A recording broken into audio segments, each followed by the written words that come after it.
And welcome back. As promised yesterday, today is another update.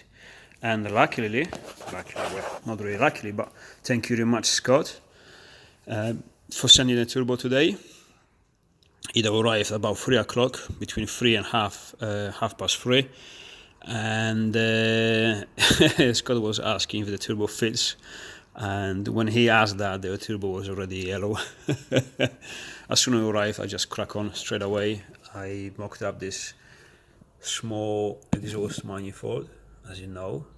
It's like 2-into-1. Obviously the second one, the front pipe is not connected yet. As you can see, there's a massive gap. I just ran out of time. But turbo is in position. It is nice and tight. You can see that, barely a gap.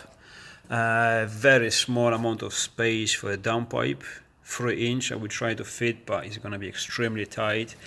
And I have this protective heat insulation, but this is not as strong, obviously, as the insulation for the heat as we need for the downpipe. So the downpipe itself will have to be heat wrapped, probably 2 or 3 layers at least, because these engines actually, when they fully load, on full load, they produce quite high EGT, so the downpipe is gonna go hot, and I really don't want anything catching fire. But also the one downsize to 2.5-inch, because 2.5-inch on these engines is definitely too small. Actually, after I passed the point where it's extremely tight, I really would like to go 4-inch full size. But if it's gonna happen, I don't know. It all depends how much space we have. Apply turbo is not really big progress. I mean, although I did work all day on this thing, but now we are at the point where you finish all the small things, you know, chopping all the lines and make everything up the size, putting all the bolts and fittings and refinish everything. So I'm not saying it's depression, but it doesn't give you much motivation, because you work on it the whole day and you don't see much progress. You know you've done a lot of work, you're tired, but there's not much progress there. It looks pretty much the same as the day before. So every build is like this, you know. When you fit the engine in, you're extremely excited because there you go, there's no engine now, there's engine in, there's no gearbox now, there's gearbox in. Actually, that is the easiest part. After that, it's just, you know, bollocks. Just keep going. I've done power steering lines, they fitted to the pump and everything.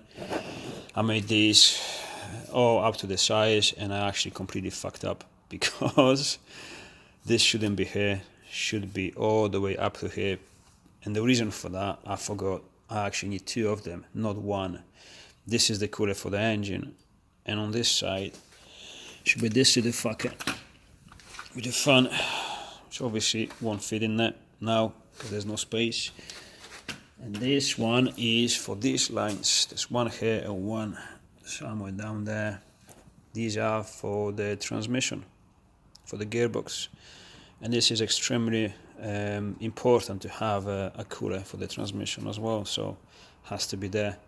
So tomorrow, instead of going forward, is a step back, because we have to remove this and move this to this way, but not only, because then I believe this line will be alright on this side, but this will be definitely too long, and this will be the 3rd time I'm removing this fitting, making this line short and fit it again.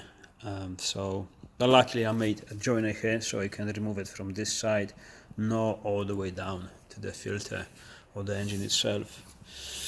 So that's it. Apart the turbo, obviously being in place, it's not really much done.